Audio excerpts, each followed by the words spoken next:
Good evening and welcome to the 596th episode of Travel Itch. I'm Dan Schlossberg, and we are in the 14th season of Travel Itch Radio, the show that lets you enjoy the pleasures of travel from the comfort of your armchair. Every week at this time, we talk to people representing destinations, hotels, airlines, railroads, car rental companies, and others in the world of travel and hospitalities, from authors and bloggers to broadcasters and publicists. If it's got anything to do with travel, it's got everything to do with Travel Itch. Our guest today is Alfred Runte, author of Trains for Nature, Railroads and the American Land. Welcome, Alfred, to Travel Itch. Thank you very much, Dan. Pleasure to be here. First of all, Alfred, I love anything that runs on tracks, trains, trolleys, streetcars, funiculars, monorails, subways, you name it. And I sense you share the same love of riding the rails. What compelled you to write this book? Well, this goes way back to when I rode the Phoebe Snow in 1952 and began to realize that that level of travel had disappeared from the American land. And I kind of grew up with railroads. They were also one of my research specialties and research interests. So I was compelled to write this book because I realized there wasn't really a philosophy of railroad travel out there. There were lots of books about the equipment and about the history of the building of the railroads, but I wanted to do a book that would tell people why it's a wonderful thing to have railroads environmentally and socially. Well, you call yourself an environmental historian. It's a new term to me, so please tell our viewers what it means. Well, this is a field that started about 50 years ago at University of California, Santa Barbara, where I went to study for my PhD under Roderick Nash, and he was writing about the wilderness movement, and I decided to write about the national parks movement. It basically talks about the relationship of Americans to their land and to their environment. Well, this is not your first book. In fact, your byline graces the cover of Train to Discovery, Railroads and the Legacy of Our National Parks. What was that book like, and how is it different from this one? Well, that book kind of began back during the energy crisis of 1974 when I wrote a series of articles for the National Parks and Conservation magazine, again, alerting environmentalists that if the world ran out of oil and other fossil fuels, there was no need to worry. We could go back to taking railroads to our national parks.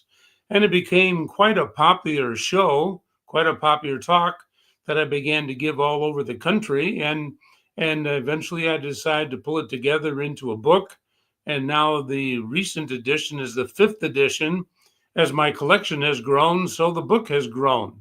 I began to realize that the railroads just kept doing more and more to promote the land and promote the West and promote the country in general. And there's so much out there, thousands of wonderful pieces of ephemera that the railroads use to publicize the United States.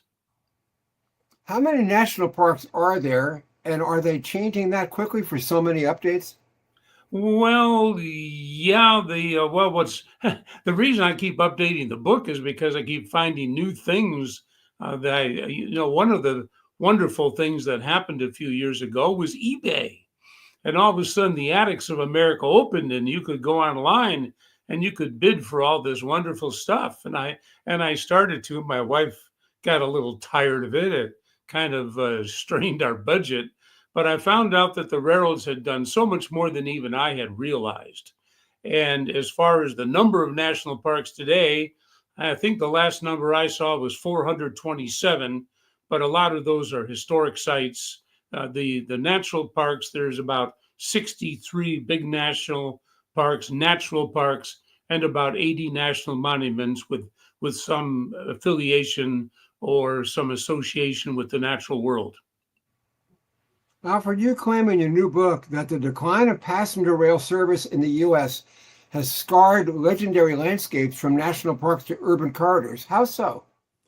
Well, because the automobile is very demanding on the landscape. You know what a parking lot is like. It's hard to believe, but asphalt in the United States of America could pave over New England, and the entirety of New England. Now, New England is not that large, But we're talking here about some 60, 70,000 square miles of the country that's under asphalt. Railroads have very narrow rights of way. They're 4 feet, 8.5 inches between the rails. They're about 6, 8 feet across when you include the ties and ballast. And so they certainly are a lot less invasive on the environment than is the automobile. And the automobile, you get a 4 or 6 lane freeway there, and you're talking about a lot of space. The entire New York Central Railroad from New York City to Chicago would take up about 7,700 acres. That's about 9 square miles. And look at what the highways take up. It's in the hundreds of square miles. That's for sure. Is it true that European countries have been able to preserve their landscapes through their rail transportation networks? Oh, they certainly have. And when my wife and I were last in Europe about 20 years ago, and we were amazed at how you'll have even the highest speed trains slow down for the scenery. Now the Germans have taken the high speed rail out of the Rhine Valley, and it now goes in back of the Rhine Valley. But back then, those high speed trains went through the Rhine Valley, and they slowed them down to 50 miles an hour so they didn't have to destroy the scenery. We're talking with author Al Runte about preserving national parks by reviving rail travel. Al, why and how are modern transportation choices destroying the very landscapes we claim to cherish? Well, because there's so much demand. Again, the difference between trains and automobiles is the difference between a community form of transit and an individual form of transit. And when you have an individual form of transit that people can jump into and onto at any time of the day, that's very telling on the landscape. Railroads do have a schedule, and they don't stop everywhere. They don't make a McDonald's everywhere along the tracks. They couldn't afford to do that. So they stop every 40 or 50 or 100 miles, and that keeps all the landscape in between from developing or overdeveloping. The automobile is just very invasive on the landscape. You have a vision for marrying transportation and conservation. How would that work? Well, I think that we need more conservationists to understand the role of public transportation and all of its capacities, as you said, trolleys, streetcars. That's another thing about Europe. They all interlink, they all intertwine. You get off at the station, the big station, and then you can go on the trolley or you go on the bus in the smaller towns. And we need to have more interrelationships like that in the United States so that people wouldn't have to take their cars so much. I remember taking a 3 week cross country trip with my parents, headed westward out of Chicago at age 15. And I, as an Eastern City kid, loved seeing how beautiful the country was out west. Oh, it's certainly beautiful, and there's nothing like it. You get in a dining car. Think of this: you get in a dining car, and one of the great dining car trips I had years ago was with John Madden, the former coach of the Oakland Raiders. He happened to be taking Amtrak because he did not like to fly. And John Madden and I spent 2 days together on the train, looking out the window, talking about history, talking about football, but mostly he wanted to talk about landscape and history. And you meet people. When you're on an airplane, you may sit down next to a pretty girl, but you only got yourself a couple hours, and then everybody scatters again. On a train, you've got hours, even days, and then you can look out the window and share that beautiful landscape. And the West is a very beautiful place because it's very open. Watching Yellowstone makes me well aware of the need to protect scenic landscapes from developers. Do railroads fit into that equation as well? Absolutely, yes. They help protect the general landscape, not just our preserved landscapes. That's very important to me. We have to take care of the entire country. We don't want to just be putting nature on reservations all the time. You're showing here a slide of Trains for Nature, Railroads in the American Land. Now, that's Glacier National Park, and that's a beautiful, beautiful place. But the Empire Builder crosses 2,200 miles of American scenery, and helps give a sense of scale and preservation to the entirety of that 2,200-mile run. Do wind farms and solar installations threaten protected wilderness areas? Well, this is one of our big problems. We have come to this idea. I don't know quite how we got to the idea that you can get something for nothing. And I don't believe you can get something for nothing. In physics, you can't. So we put up windmills and we put up solar power plants, but they only work part of the time, a third of the time, maybe a half of the time if we're lucky. When the sun goes down, the solar plants don't work. When the wind stops blowing, the wind farms don't work, but they take up enormous amounts of land, huge amounts of land, and turn it into basically an industrial landscape. And nature is again held at bay. And I don't think that's what we want. I think we should put more money into our railroads. And even though it has some drawbacks, more into nuclear power, because for a 20-acre plant, you can power a whole city. To do that with a wind farm, you need 100 square miles. Wow. We're talking with author Alfred Runte about preserving national parks by reviving rail travel.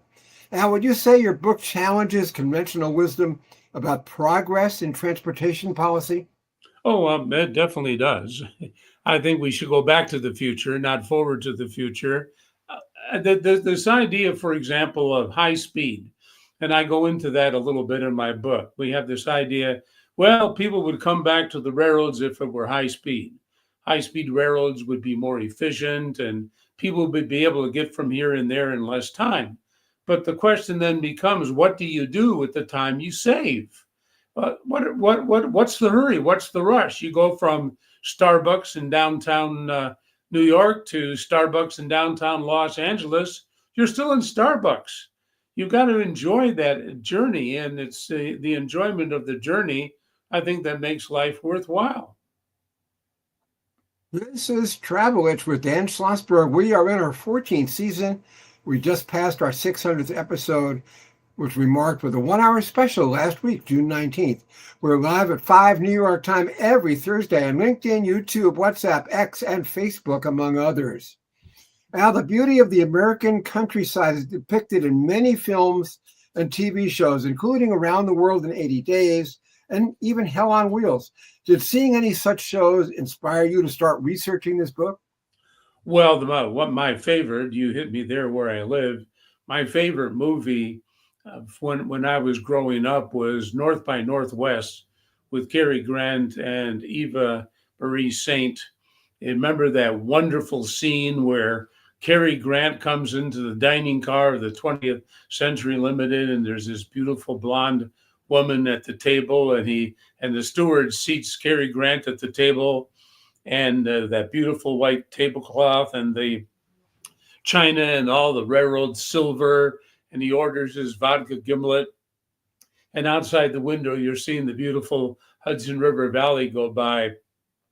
That's my memory. That's the memory I think that sticks the most with me, is all my dining car experiences when you go into what is a rolling restaurant. It's not one beautiful view. You could have 100 before you finish your meal, and you can meet some very wonderful people because, as is depicted in North by Northwest, the steward has to seat you at a vacant chair, you don't get to have a table all to yourself on a railroad dining car. You have to share that dining car. And that's one of my favorite scenes. And that's what we do when we get on a train. We share it. We share it with new people. We make new friends. We have new adventures and new experiences. You don't get that on an airplane. People are all pulling down the shades now and saying, they're getting on their devices. They don't look out the window anymore. I'm a huge fan of steam locomotives, but government officials claim they're too hard to run and too dirty to operate, especially if they burn coal instead of wood. But Hollywood loves them, as evidenced by the Great Locomotive Chase and a myriad of movies about World War II, such as The Train. Would you like to see such engines return? Well, I think eventually they're going to return. I think at some point we're going to have to save our fossil fuels, and we're going to go back. Now, remember, we can clean up steam engines. We know a lot more about that technology than we did 100 years ago when they let out a pall of smoke. But the nice thing about steam is that all you have to do is heat water to 208 or 210 degrees to the boiling point, and you got power. And the largest steam engines that were being built in the 1940s and 1950s, just before diesel took over entirely, developed 6,000 horsepower. So I think eventually we're going to have to go back to steam in some capacity. And why wouldn't we? The nice thing about steam locomotives is that they live. You see the driving wheels, the engine is breathing, there's a puff of smoke and the steam going out the stack. It's a wonderful technology, especially when you're a kid and you see a steam engine for the first time. Diesels are exciting, but they're not as exciting as steam locomotives, that's for sure. Is climate change a real threat, Al, and how does your book address it? Well, climate change has always been a threat. For 4.5 billion years, the Earth has always been changing its climate. I tell my friends here in Seattle who are worried about climate change that if it weren't for climate change, there wouldn't be Seattle, because 15,000 years ago, there was a 1 mile of ice over what is now the city of Seattle. There was about a mile of ice over the Great Lakes, and it was the ice age. And obviously, the Earth had to warm so that the ice age would disappear. And we're still in the ending stages of the ice age. We are getting warm, but we're still getting warmer. And that we don't know how long that'll go on, but nature will turn it around. Sunspots or something will do it, and a new ice age will begin again. We won't live to see it, but I worry about pollution more than climate change. That's what human beings really can control. We can clean up our acts so that we don't put deadly toxins and things into the atmosphere. But I don't see how we can hold off climate change, because that's a perpetual and a natural phenomenon that's been going on ever since the planet was created. Now, what did you do as advisor to Ken Burns for his Emmy-winning National Parks miniseries on PBS? Well, I did a lot for Ken. I suggested what the series ought to cover. I wrote him a treatment of what I thought it ought to cover. And then he had me back to Walpole, New Hampshire, and interviewed me for several hours for the series itself. And then I read all the scripts as they came out of the pen of Dayton Duncan. Wonderful scripts. But there was a lot to correct because it's a huge topic. So I read the script, suggested corrections, and then I went back for the rough cut and suggested more corrections. It was a wonderful project. Ken and Dayton Duncan, his big sidekick there, they work on all their history projects together. They're wonderful people. They really got into the parks series. I'm trying to get them to do railroads, but Ken says, no, I don't think I want to do railroads, but I'd like Ken to do railroads. I think he'd do a great job with it. I have many favorite train rides, including the Rocky Mountaineer and Amtrak routes along both seaboards. What are some of your favorites and why? Well, my favorite, which is no longer extant, of course, was my hometown railroad, the Phoebe Snow from Binghamton to New York City, or west to Chicago via the Nickel Plate west of Buffalo. But my favorite ride in the last 30 or 40 years is the Coast Starlight from Seattle to Los Angeles. I rode that from Los Angeles to Berkeley to do research many times. Actually, from Santa Barbara, California, you get treated to 110 miles of the Pacific coast. You get some of the most beautiful country in California. So that became my favorite route. Right behind that would be the Empire Builder, especially the Portland section that takes you up the Columbia River Gorge, and then the California Zephyr from San Francisco through the Colorado Rockies, and the Rocky Mountaineer now goes through that section in Colorado. That's a beautiful trip. And of course, the Southwest Chief, which is the desert country. So they're basically my favorite rides now are all Western rides because those are the ones I take most often. But there's a lot of beautiful rides in the east too. One of them, the Adirondack from New York to Montreal. That's a beautiful ride when you go up along Lake Champlain and through the Adirondacks. So Easterners should not miss getting to ride their beautiful trains as well. We're talking with author Alfred Runte about preserving national parks by reviving rail travel. Al, you're based in Seattle, which has extensive ferry service in Puget Sound, plus streetcar, monorail, and railroad options. Why do you live in Seattle, and what's your opinion of the mass transportation there? Well, our mass transportation is good. I still think that New York City's is the best for overall service, but we do have good transportation. The ferries are wonderful. They're a lot of fun to get on the ferry and to look out and see the Cascades and Mount Rainier and Mount Baker and the Olympic Peninsula and the Olympic Mountains. That's fun. And the ferry system is very efficient, works very well. Our commuter rail is getting better. Our Sound Transit is getting a lot better. We're building light rail now, but our problem is that it's so vulnerable. We just shut it down again for several days because copper thieves stole some of the wiring and the fixtures on the stations in Seattle.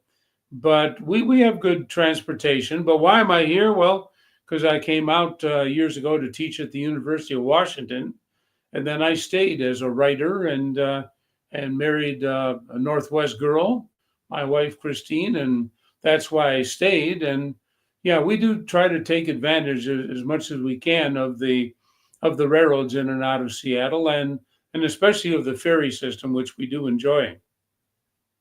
Do you have memories of a specific train trip that you could call the best you've ever taken?